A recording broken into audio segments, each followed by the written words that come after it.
But I wouldn't clean my floor with this. Welcome to Ms. Mojo, and today we're counting down our picks for the top 20 things from the 90s that don't exist anymore. Wherever I go, I stay connected with everyone in my life.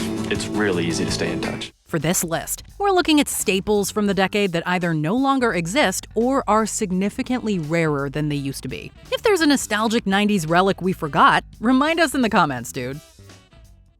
Number 20. Dial-up modems. On your mark, get set. We're riding on the internet, cyberspace, set free. Hello, virtual reality. Internet access has come a long way in the decade since the 90s. These days, wireless internet, broadband, and LAN cables provide fast and easily accessible internet for billions. But back in the day, the internet could only be accessed through phone lines. Dial-up modems took up an entire phone line at home. While a few remote or rural areas are still using dial-up modems today, the rest of us will never have to hear that awful dial-up screeching again. Except in our nightmares and in nostalgic internet videos like this one.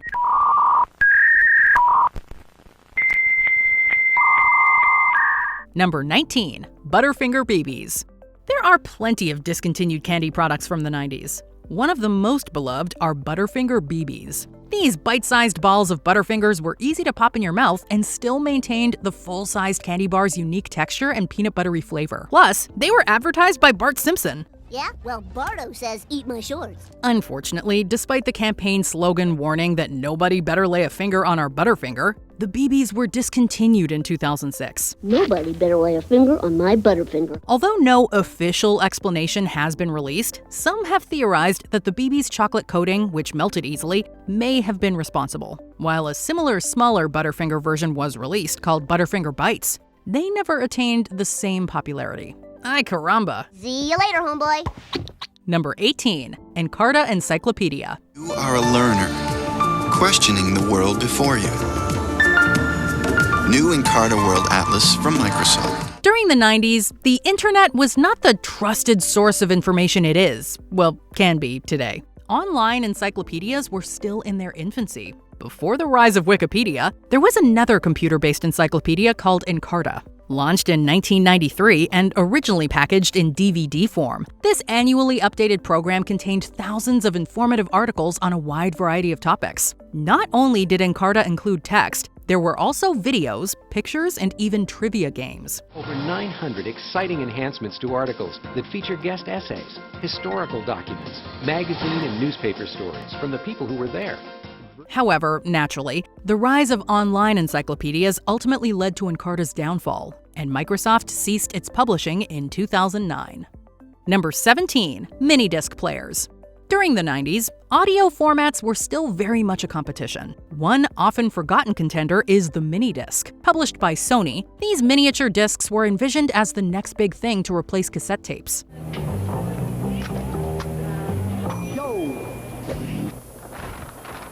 However, despite proving popular in Sony's native Japan, MD players couldn't find success at a global scale. Record labels didn't take to the format quickly, leaving few albums available initially. Plus, blank MDs were twice as expensive as blank CDs. By the time MP3 players became available, mini-discs were on their way out, although niche markets kept them in circulation until 2013. And it's as portable as you are. The Sony MiniDisc, the future of tape. Number 16. Zima. The 90s saw a trend of clear drinks, and alcoholic beverages were no exception. Coors got in on the trend and created Zima in 1994, a clear malt beverage intended as an alternative to beer. What if there wasn't any beer? Sorry, guys. Never heard of it.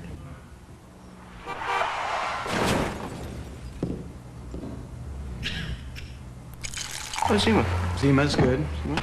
While the beer found more success among young women, Coors did their best to market it towards a male consumer base. In the end, most didn't especially enjoy the taste, and the product began disappearing from shelves, at least in the West. Coors discontinued Zima in North America in 2008, but the beverage remained popular in Japan until 2021. I had a Zima once. I don't get it. Number 15. Pogs. Playground games come and go. During the early 90s, the biggest one was easily milk caps or Pogs. They're Pogs. They're milk caps. They're Pogs. It's a game. You stack them, and then you rack them. Players would stack cardboard discs with pictures printed on them. Anything from cartoons to sports logos. Then another larger disc, called a slammer, was used to knock down as many Pogs as possible. Because each player would often keep the Pogs won this way, it was viewed by many schools as a form of gambling, leading to widespread bans.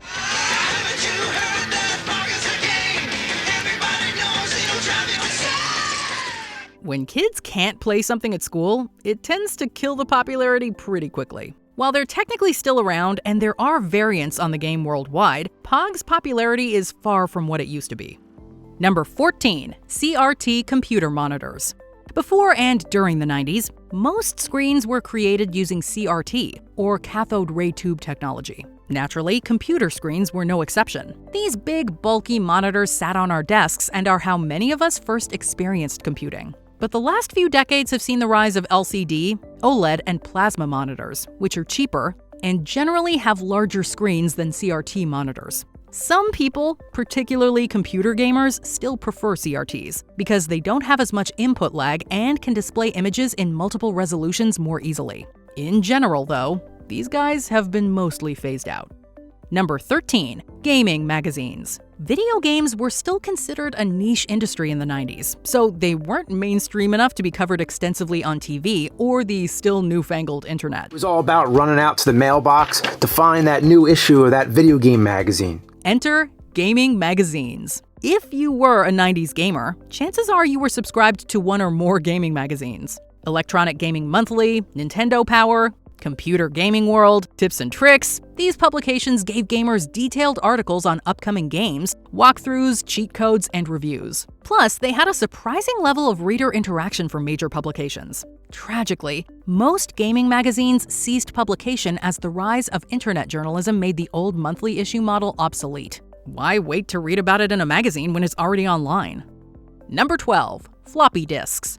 Removable computer storage in the 90s used to take the form of small 3.5-inch floppy disks, although the name is a bit misleading for those disks, which, unlike the disks of the 80s, weren't floppy at all. When you needed to save or move information between computers, floppy disks were everyone's go-to. You just popped them into the fabled A drive and off you went. They were so widely used that the save icon in most programs is still the floppy disk to this day. But as technology progressed and storage capacity and needs expanded beyond a few hundred kilobytes, floppy disks are no longer in wide circulation. But if you're missing them, they're still sometimes used for emergency booting in older systems and in other industries like aeronautics. Number 11, appointment TV. Once upon a time, we scheduled our lives around what was on TV. This was because if you didn't see a show or a sporting event when it aired, you didn't see it at all. Each time an episode aired, everyone was talking about it the next day. And sure, sometimes you could tape a show and watch it later, but sometimes working VCRs was more art than science. Appointment television was the norm, and so networks did big ratings when a show hit it big. All your favorites and all new must-see shows! Of course, streaming platforms now make it easy to binge shows or watch them at your own pace. While some streaming series do release episodes weekly and the concept is making something of a comeback, appointment TV isn't mainstream again quite yet. This is the way. This is the way. This is the way. Number 10, Y2K Panic. Doug, everyone here is waiting for the same thing, the stroke of midnight. We all know that the human race and planet Earth are not going to be around forever. But with the new millennium on the horizon, many believed the year 2000 was going to initiate the collapse of society. Now, the federal government is comparing Y2K to a huge natural disaster, like an earthquake, a hurricane, or a tornado that disrupts people's lives for days, weeks, or maybe even months. In the 90s, several computer experts warned that because many computer systems represented years using only the last two digits, computers would mix up 1900 and 2000. This led some folks to buy up food and supplies to tide them through an imminent apocalypse. But as it turned out, the world stepped into the new millennium with minimal issues. It hit midnight and nothing happened. It was like crickets in the newsroom. While we have dealt with a few other end-of-the-world fears afterwards, like 2012, none quite reached the same level of paranoia. The end of the world is coming. Now come on, get in your radiation suits. Peter, we are not missing a once-in-a-lifetime event because of some wacko doomsday theory. Okay, Okay. Number 9. The Windows 95 3D Maze. Screensavers aren't all that common anymore now that most of our devices have a sleep function to conserve power. In the 90s, however, there was one screensaver you'd see in many homes: the Windows 95 3D Maze. Here, you're basically watching your computer play a video game as it automatically takes left turns until finding the smiley face, thus resetting and generating a whole new maze. There was something really mesmerizing about it between the artificial intelligence and guessing where the face might end up. Honestly, why hasn't Microsoft made a full-fledged game out of this? Number 8. The Delia's Catalog. If you weren't sure what to wear for the girls' night or the high school dance, you probably referred to this mail-in catalog of fashion. Founded in 1993, Delia's was the go-to catalog for teens who wanted to wear the latest clothes and fashion trends. Unfortunately, Delia's would be buried by competitors, in addition to being spun off and acquired on a few occasions as time went on. By the end of 2014, Delia's filed for Chapter 11 bankruptcy and liquidated all of its stores. I declare bankruptcy! While it tried to bounce back as an online-only store in 2015, this venture was a complete failure. Now, you can only get their clothing through the Dolls Kill brand. Number 7. Orbitz. Yes, it's the magical BD beverage that is featured on many a WatchMojo list in recent years. Is it a bug? Did someone mistake your beer for an empty and put their cigarette butt in there? With Orbitz, there was no mistake. This obscure, non-carbonated drink was manufactured with a small variety of flavors to quench your thirst and hunger. From raspberry citrus to vanilla orange, the beads and beverage made for a unique type of drink. Alas, Orbitz would live a seriously short life because of its terrible commercial performance. Given the presence of gellan gum and high sugar, one can hazard a guess at why folks weren't picking these up off the shelves, especially when seeing the edible orbs inside. Number 6. The iMac G3. You gotta see this thing in person, but I'll do the best I can with video. Apple's Mac computers have come a long way. Today, design is all about improving battery life, making everything as thin as possible, and getting berated about updating iTunes even if we don't use it. But in the late 90s, a common Mac computer looked about as chunky as a CRT television set. The faster, sleeker, quieter, redesigned, and even easier to use iMac. The teal-colored Macs with their translucent Bondi blue shells were especially a huge success for Apple. But looking back, these desktop computers were also incredibly hefty and awkwardly shaped. That's because it wasn't just a monitor. This was the computer itself. Heated leather seats sold separately. Just seeing pictures of these makes us glad schools are using laptops instead. Number 5. PB Crisps. Yeah, we gotta squeeze another food product in here, and this is another snack that's popped up on our lists before. PB Crisps was a special kind of sweet treat from Planters, consisting of peanut-shaped cookies filled with peanut butter inside. Inside the center so sweet, peanut butter cream, oh, a treat. And if you wanted an addition to peanut butter, you could buy bags of the cookies that were also filled with chocolate or strawberry. Sadly, these snacks were not around for long due to low demand, and have become a relic of the mid-90s.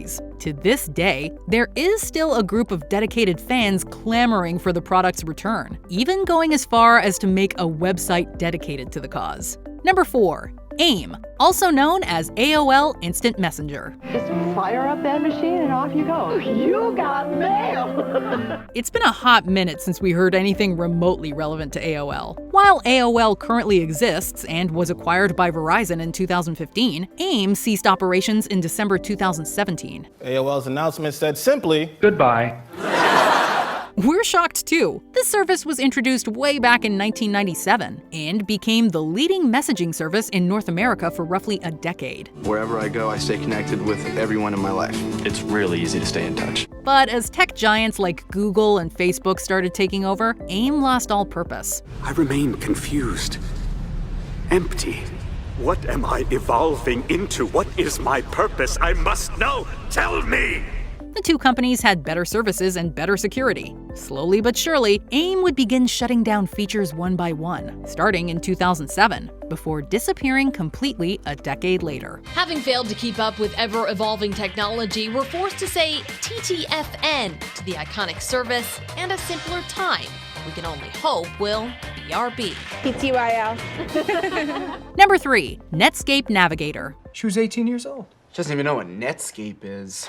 These days, we have dozens of web browsers vying for our attention, from Google Chrome to Mozilla Firefox to Safari to DuckDuckGo. We remember way back when the internet was a baby that there was only one browser to use, Netscape Navigator. This browser was created in 1994 and for a short time went uncontested in the industry. Well, what about all those other low-cost guys like...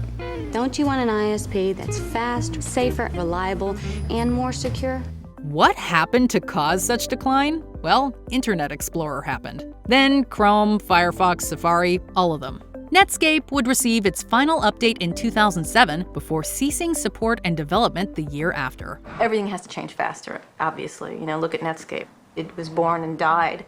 I don't want to use the word died, they wouldn't like that word, but it basically was born and overtaken within 4 years. That's pretty fast. Number 2, the Discman. Like Walkmans in the 80s, Discmans became a crucial part of our lives. There just wasn't anything like going on a walk or exercising while jamming out to the newest albums. Besides radios, this was pretty much the way to listen to music. Of course, as we find new ways to store data, we also kill off part of a medium. Nowadays, we can just open Spotify on our phones and jam to anything we desire without having to eject a CD and holster something chunky on our waist. Still, there is something tactile to be missed here. Your ears will tell you, it's not only what you play, it's what you play it on. Before we continue, be sure to subscribe to our channel and ring the bell to get notified about our latest videos. You have the option to be notified for occasional videos or all of them. If you're on your phone, make sure you go into your settings and switch on notifications. Number 1, video rental stores. Oh! Dork. Jesus, this place is packed tonight, man.